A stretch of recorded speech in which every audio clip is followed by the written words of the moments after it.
Hey guys, it's Ted Bogert with the Ted Show.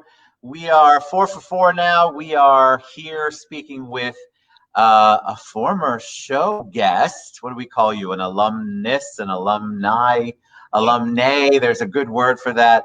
But I'm very excited to have Elisha Lopez on the show. Welcome back, Elisha. How you doing? I am wonderful. I'm happy to be back. It's been too long, so It's been very so happy to be long. You were on with your husband, here. Lewis, last time. So this is the actual real Elisha show. So Yeah. we get to talk and spend some time with Elisha. She's a real estate guru, and she's got a real estate school and a businesswoman, and she's just they're an amazing group. Very positive. So it's always a joy to spend time with you. So welcome back and tell them a little bit about you. Those people who might not have caught the first show, tell them a little bit about you. Yeah. So I am a real estate broker in Ocala, Florida. I own a brokerage with my husband. So we are husband and wife doing life, family, kids, and business together. And then we also have a real estate school, and I am an instructor and I teach the licensing class and continuing education. But I'm just, I guess, a leader that I love leading and giving from my heart and helping everybody. So that's I love Alicia. that. I love the fact that so you guys are already busy. You were Mhm. already busy when I met you. And so you've really, really begun to do a lot on the school, and we'll talk about that. Thank you, GP. We've got Love coming on the show. Thank you. But let's talk about the COVID and how that. I love to ask this question, especially of entrepreneurs like you. How did you pivot? How did you shift when COVID hit? Did it impact your real estate business? Did you begin to think outside the box and do marketing different? What was that like for you guys during the process? Well, we've always been a company that uses technology.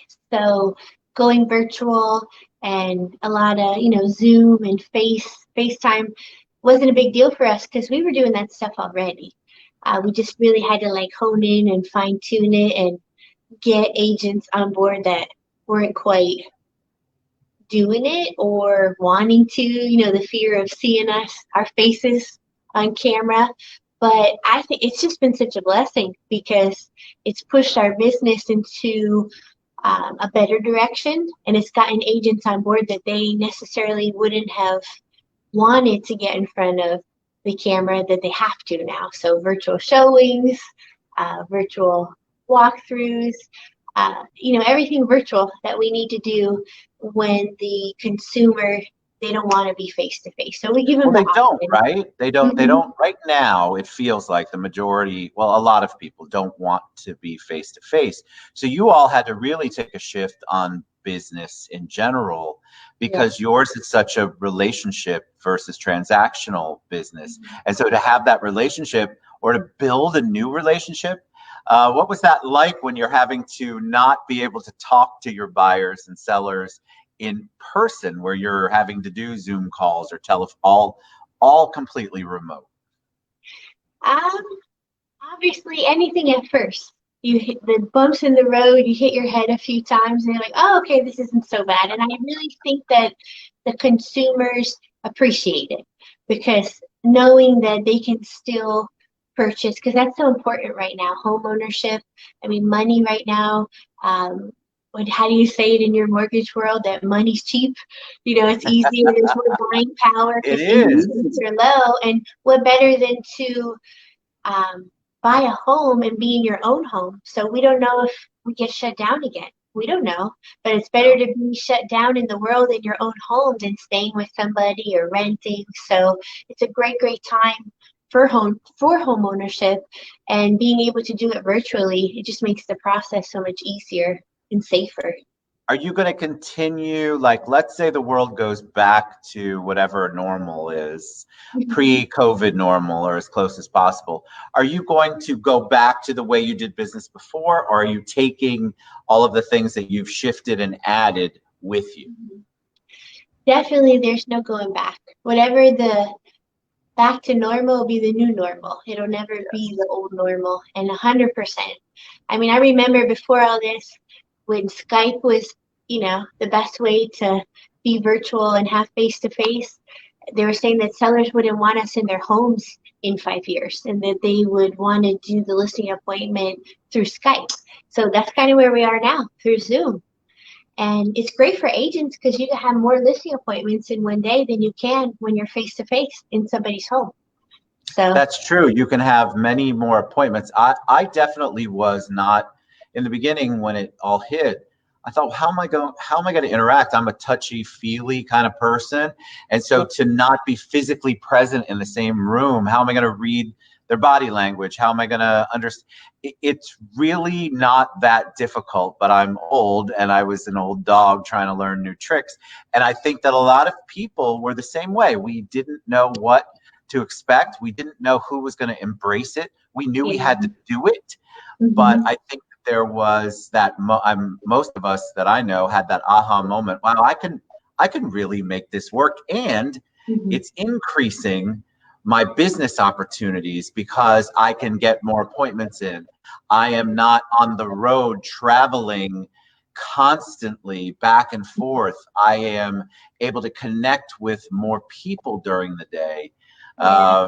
So it's fascinating to me. I love to hear that you guys shifted and pivoted. What was that like as a team leader, as a business owner, when you had they're not employees, but you have independent contractors that work for you, other real estate agents that work for you? How was that in the beginning? Did you have to like really group remotely and go, okay, guys, we can all do this? What was that process like? Well, it was such a crazy time when kind of like COVID hit and everything was getting shut down because right prior to, I had to have emergency surgery. And so I was just like taken out of the loop from our team for a little bit. So everybody's like, oh, Elisha. And then the next thing you know, I'm recovering and then COVID. And so I immediately jumped on video and jumped right on to our team, in our group so they could see me and say, hey, I'm still here. And like, it's okay, we're gonna get through this together. And Lewis and I just that was like the instant, like that first reaction was we have to be face to face still. So we just kept running with it and we were constantly going live with them and jumping on Zooms and we're still doing it. So to be mindful of social distancing and because you just never know. We're keeping the office nice and quiet and we're doing all our training right now for our team virtually. So every morning during the week, everybody's on and we have all our training. And it's nice because agents that didn't come to the office for training are actually engaging and jumping on our Zooms and finally getting trained. So yeah, I think the training, that's where it really, to me, one of the biggest places it opened up because you can engage more people on a Zoom than you can trying to find a location. What if you want 50 people and you only have a place for 30?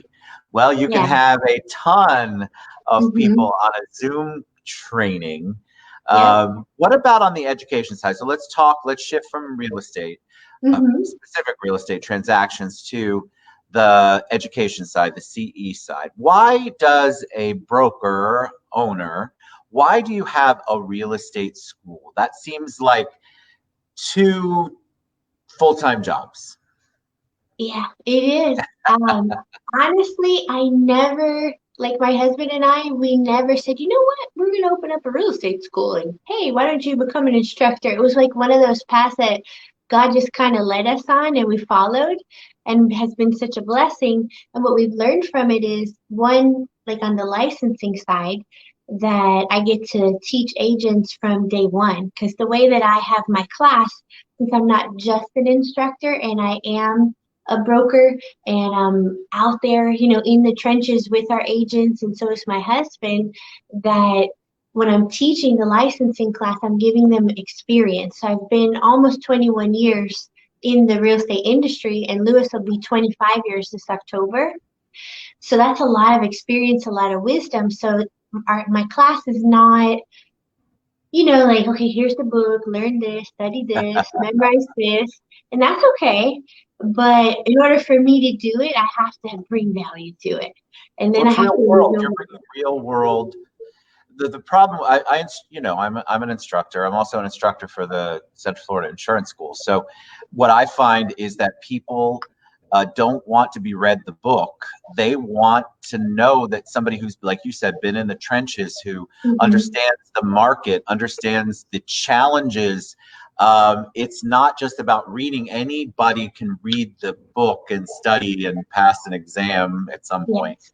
But getting Yeah. out there, the problem that I found with a lot of schools, quote unquote, is that when you are done, you are not at all prepared for the reality of Mhm. what to do when a realtor pushes back on a contract, or what the, like, you've done a contract, you've studied it, you have learned it, but you don't know it intimately. Yeah. Until you actually have a deal and it's Correct. relevant. And that's so important. And, and like if you're in a school that it ends there, then there's nothing to transition to. And, we're not for everyone. It's not like every student I have joins our organization. We hope that they would want to, but, it's impossible. You're not going Right. to be the right fit for everybody. But I love how we get to have them in school and those that come on board with us. So we've been holding their hand that whole way, and we're training them and we're teaching them the right way, because that is so, so key in this industry. So many agents, they get their license, they join a company because the split was the best one out there, and they think, ooh, I get to keep most of their money. And 0% is zero, still zero. Then they're not getting the training, they're not getting the support, they're not part of something bigger than themselves. Because a lot of companies, that's just the way it is. It's you're just a number. And in our organization, everything that we do is for the greater good of our team and then our community. And we've actually just come up with like forms. It's called ORW Cares, and it's our like community outreach program from our office, because we do so many great things in our community, and COVID was able to put a name to it. And our team's just Love been out that. there in our community and donating and helping, and it's really nice. I love the community part. I'm going to ask a question about that in a second, but I want to go back really fast. You were talking about how you want to train people, you want to educate people in a way that makes them productive based on, well, what you know. And I think that's so powerful, because I remember I used to want, when I owned the insurance agencies, I'd want somebody fresh, because if they weren't fresh, they came with a lot of baggage and they had a lot of bad things that they had learned at other places that I Mm-hmm. didn't want at mine. And it actually, for the most part, is easier to train somebody up in it rather than retrain Yeah, somebody. So yeah. kudos to you guys. All right, let's talk about the community a little bit, because I think that's so important. Why? Why are you? Have you and Lewis always been community people? Did you? Because a lot of people say they do it, but I know you all do it. So talk a little I, Again, same thing. I was never like with the school, like, oh, let's do this. It's just developed out of our team, that our organization, we have so many agents with giving hearts that it just kind of developed. And, when tragedy happens, either people with good hearts, their hearts grow more and they're more helpful, or, you know, the sour stay more sour. And our team was just givers. And like Ocala has been such a blessing to me and my family and to our entire team. Like, how could we not give back and how could we not help out? I love that. I think Yeah. more people should incorporate community Mhm. into their business plan, and I'm amazed. I knew you already did community stuff, but there have been times where I don't ask, or I don't research, and I ask, and they look at me with it like a deer in headlights, because it's not something that's natural like that to you and me and to other business owners. For some entrepreneurs or just people in general, community is not even on their radar. Yeah. Foreign to me, but as a business owner, I can't imagine not making that one of my top three priorities, maybe top Mhm. two, because without that support, like you're talking about, without that involvement, it becomes so single faceted. There's no multifaceted anywhere. You have the same team. You can go from one place to other. Who wants that? You want to be Yeah. different. You want to make a difference in the community that also gives back to you. Yeah. Tell me about the real estate market. Mhm. How are you feeling? What are you thinking? What are you seeing? Because you're in a different part of the state from me. Obviously, sort of a completely different market. Really, it's not even Right. sort of. It's definitely. So Yeah. how are you seeing it? So Marion County we say we're in this bubble because what has happened back in 2000 and what was it, 2003, 4, all the way up till when the market crashed in '08, starting from South Florida, it just kept moving up north and everybody kept benefiting from that market. And by the time Ocala, Marion County started to see and reap the benefits of the last boom, the market crashed. So we Right. kind of got like stuck in the middle of it all. And then we were in exponential growth. Our price point here, I mean, our median price home, I want to say is 150 to 165. So that alone is why people want to live in Marion Sure. County. But it's like rural. It's a nice place to call home. And the cost of living is so much less. And now with COVID, everybody wants to move away from all like the hustle and bustle of the It's so city. true. I think Marion County is a great opportunity for Hmm. people. Marion County that I knew was all horse farms back in the day, but you're right. I think people are trying to because it's not that far from Orlando. Yeah, Um, good hour so, and 10 minutes, a so little if you less want to depending on go, traffic. which you would normally in I-4 traffic sit in an hour at least, Yeah. so there's a lot of opportunity out there. Mm-hmm. And I think you're right. People are figuring out how they're going to shift, what they're going to do because they don't like what they're seeing, and there's fear. So Yeah. I think it's awesome that they can explore our rural areas, and Marion County is one of those. Although the growth up there is insane, I think the building It growth, is. the growth overall. It is because we've got the World Equestrian Center that's still being built. That even with COVID, they're still building. They haven't been stopping. We have the new FedEx hub that has brought so many jobs to our area. We've got Amazon, Chewy.com. So there's a lot of opportunity now and jobs that we didn't have back when the market crashed the last time.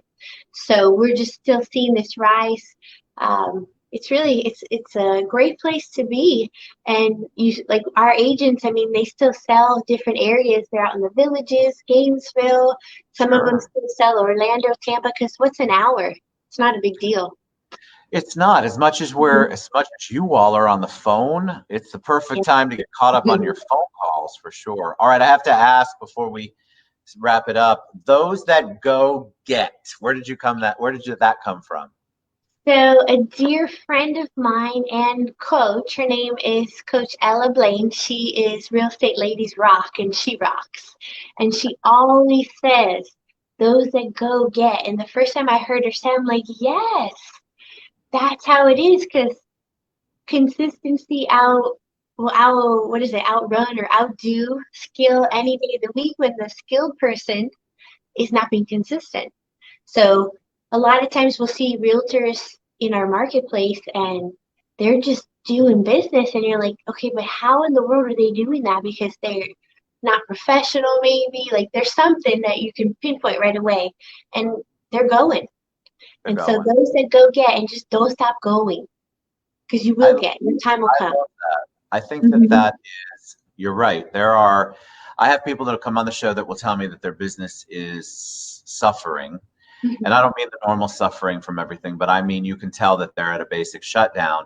And I can tell that it's because they're in the fetal position, basically, and they're not doing things differently, or they're operating out of fear or out of lack instead of abundance. And so it is a challenge, I think, for some people. When they say, I can't believe you have so many people on the show, Ted, that are doing amazingly well. Well, the running theme is basically those that go get. I mean, you can frame it a million different ways, but that's the feeling. That's what people do. So I'm very excited. All right. So tell me, how's the best way people can reach out to you if they want to learn more about your brokerage, if they want to learn more about becoming a real estate agent? What's the best way for them to reach out to you?